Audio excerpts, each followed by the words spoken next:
A Universidade de São Paulo tem 4 museus, né? O Museu de Zoologia, o Museu de Arte Contemporânea, o MAI e o Museu Paulista. O MAI é o Museu de Arqueologia e Etnologia. Os museus sempre foram, por excelência, os espaços de pesquisa, no século XIX também, assim como os institutos, não eram as universidades necessariamente, né? As universidades, de alguma maneira, esvaziaram um pouco esse lugar de pesquisa dos museus, né? Então, assim, quando a gente olha para o século XIX e para, por exemplo, a formação do campo da antropologia, os museus tiveram um papel essencial, porque eram os museus que organizavam as expedições, eles que recolhiam, né, as evidências materiais, que, na verdade, lógico, com uma tônica muito eurocentrista, criticável, né, hoje em dia, mas, de qualquer maneira, eram aqueles que produziam esse conhecimento no século XIX, né? As universidades, essa produção de conhecimento, ela acabou ficando muito nas universidades, na Universidade de São Paulo de 1934. E quando a universidade é criada, no estatuto dela se propõe os institutos complementares, e entre eles o Museu Paulista, porque o Museu Paulista, na época, era um importantíssimo centro de pesquisa na área de história natural e também no campo da história. Mas, de todo modo, eu acho que ao longo do século XX foi mudando um pouco esse olhar em relação aos museus. Eu percebo isso na própria história do Museu Paulista. Ele continuou tendo um afluxo de público muito grande, mas começou a ficar um pouco irregular essa produção de pesquisa. E mesmo dentro da universidade, a gente percebe que esses acervos não eram tanto mobilizados para pesquisa. E quando o período todo da minha faculdade, na minha formação, os professores não falavam do museu. Eu não sabia que o museu era da universidade. É muito evidente isso, como existe uma carência, né, de formação do historiador para o trato com o acervo. Não tem. E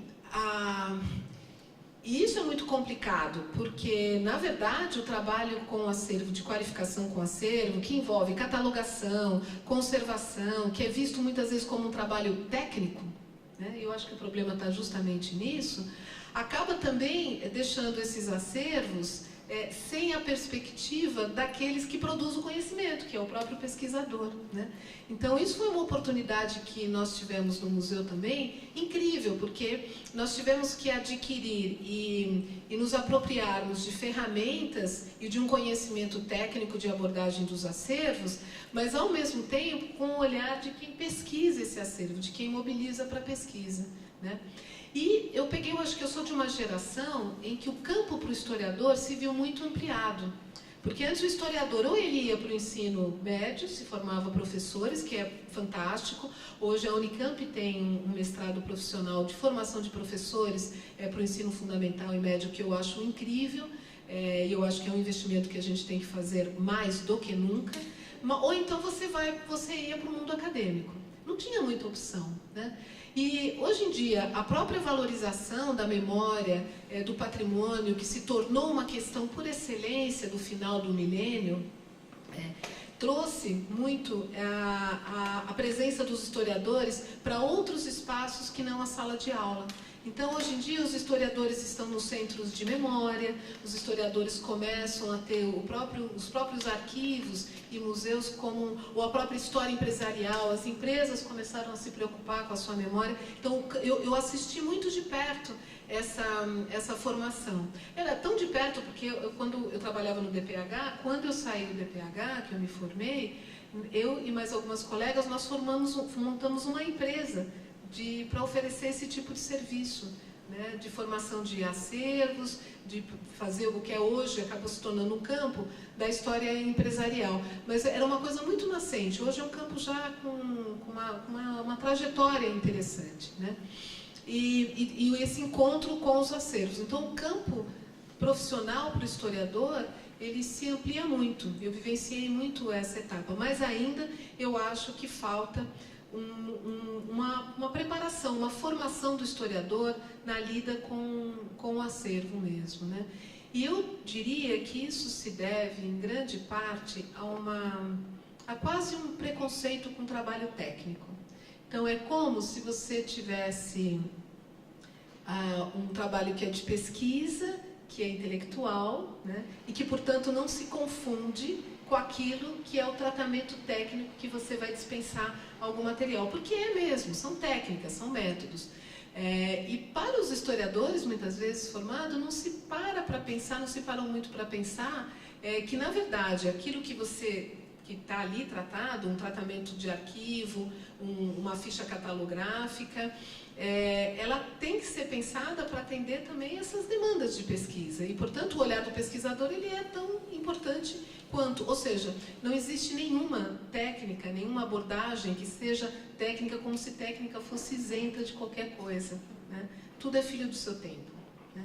Então, e eu vou dar um exemplo muito claro. Quando eu entrei no museu, em 90, a fotografia, ela não gozava do mesmo estatuto como fonte de pesquisa para os historiadores que goza hoje. Absolutamente. Isso era um movimento que começava, né? Eu sou muito da geração que conheceu a chamada Nova História, a Nova História francesa, a História do Imaginário, Michel Vovelli, toda essa geração. E que começa a valorizar outras fontes para o historiador que não só a fonte textual, e entre elas as fontes visuais e, mais recentemente, as fontes fotográficas. Mas isso não era dado, né? Não era alguma coisa muito óbvia. Então, é muito interessante, quando eu comecei a trabalhar no museu, nós tínhamos a documentação textual relativamente bem descrita, né, com seus instrumentos, porque a documentação textual, as cartas, né, atas de câmara, algumas coisas que nós temos lá no museu,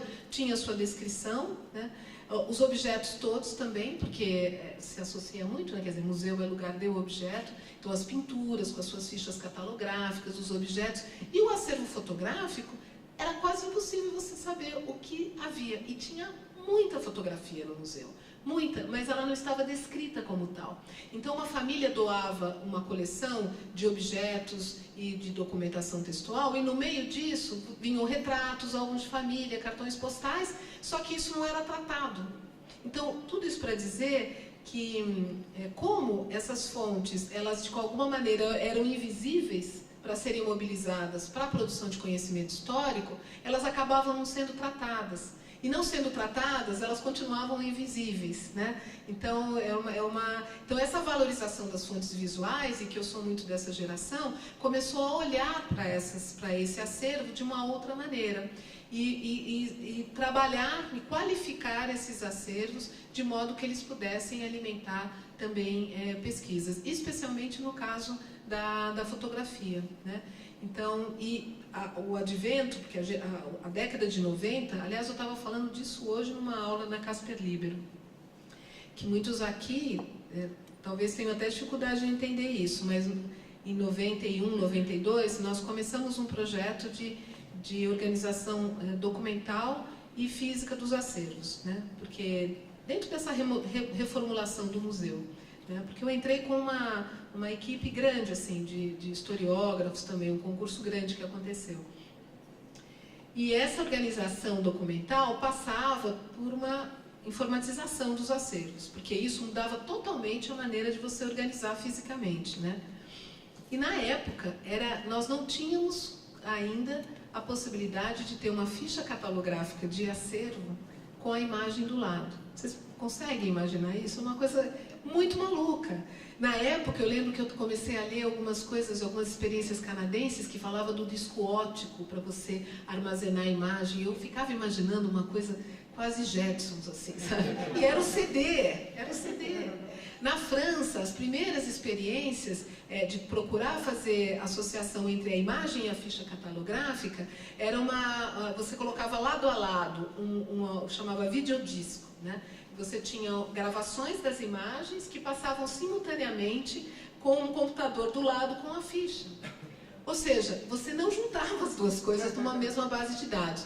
Eu lembro que eu estou tentando lembrar, as primeiras experiências de catalogação, elas começam a partir daquilo de quem estava mais familiarizado com isso, que era a biblioteconomia, né? Quer dizer, a biblioteconomia ela é a melhor equipada até hoje, né? A ciência que a gente chama da ciência da informação também, né? Mas a biblioteconomia ela se equipou muito rapidamente com a automação das informações de referência, né? Então, é lá que a gente foi beber um pouco também para poder formatar parte da nossa catalogação. Um pouco da catalogação de museus mesmo, mas um pouco na biblioteconomia. E estou tentando lembrar um programa que era um programa que você conseguia armazenar, ele foi desenvolvido a partir da biblioteconomia, você conseguia armazenar dados sobre fotografias e imagens em geral.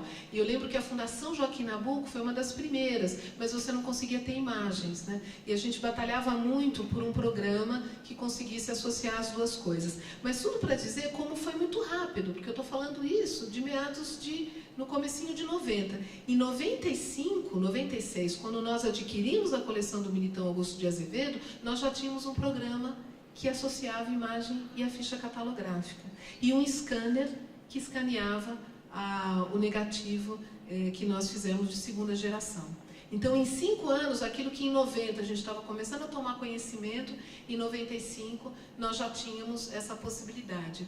E de lá para cá, nesses primeiros 5 anos, nós formatamos esse banco de dados do museu, o Sistema Documental do Museu Paulista, né?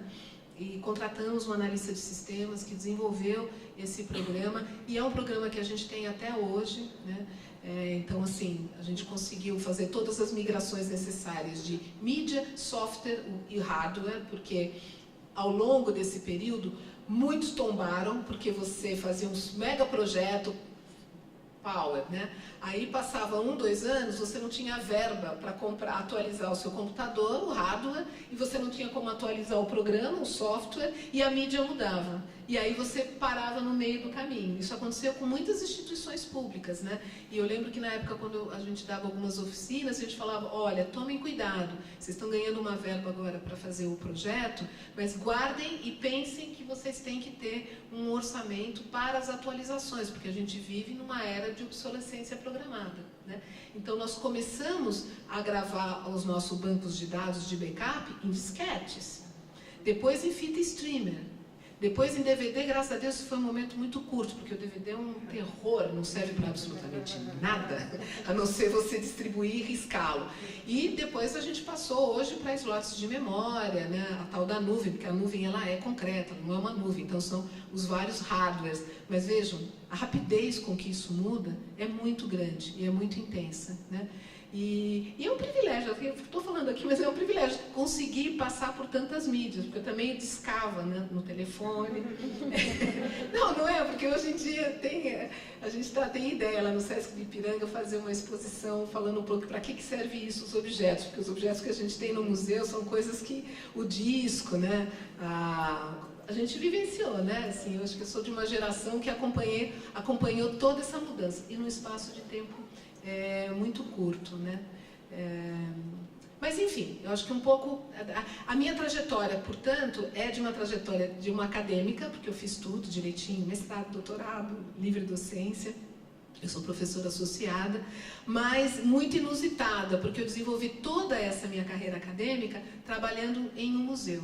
E trabalhar em um museu significa trabalhar com pessoas o tempo todo. Então, há que se ter essa sabedoria, né? Não se faz nada no museu com curadoria sem envolver pessoas de áreas diferentes. Isso significa que você negocia o tempo todo, entendeu? O tempo todo.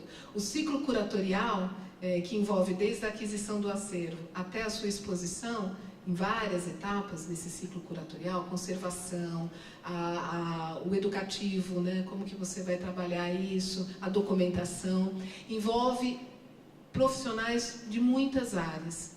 E tudo é uma questão de sentar e definir as decisões. As decisões não são prontas, elas não estão no manual técnico, e isso é muito diferente da academia. É uma maneira de fazer história, a partir da cultura material e mobilizando o acervo, que exige essa relação. Então, a noção de curadoria, que tem um senso comum, que é a curadoria, o curador é aquele que escolhe, e curador virou um termo super Todo mundo fala, né? Você faz curadoria até gastronômica, né? Tudo virou. Mas é aí entendendo a curadoria como aquilo que é um pouco o senso comum, né? De você ser o curador que escolhe as obras de uma exposição. Isso é muito como as pessoas pensam. E em um museu, a curadoria é o seu sentido de curar, de cuidar mesmo, da zeladoria. Então você cuida de todas as etapas. Então quando a gente fala dessas etapas da curadoria, e elas são atividades que nós chamamos, né? E esse é um conceito caro e que foi muito desenvolvido dentro da fala do Ulpiano, que a curadoria como um conjunto de atividades solidárias, porque uma coisa depende da outra. O conservador ele não consegue fazer uma intervenção numa peça sem ele ter os parâmetros que são dados, né, pelos pesquisadores e pela política da instituição sobre o que você deve realmente, para que ela vai ser mobilizada. A documentação de um acervo, ela também tem os limites dentro da política de conhecimento da instituição, e assim por diante. Quer dizer, uma coisa depende da outra, e o trabalho só acontece dessa maneira solidária.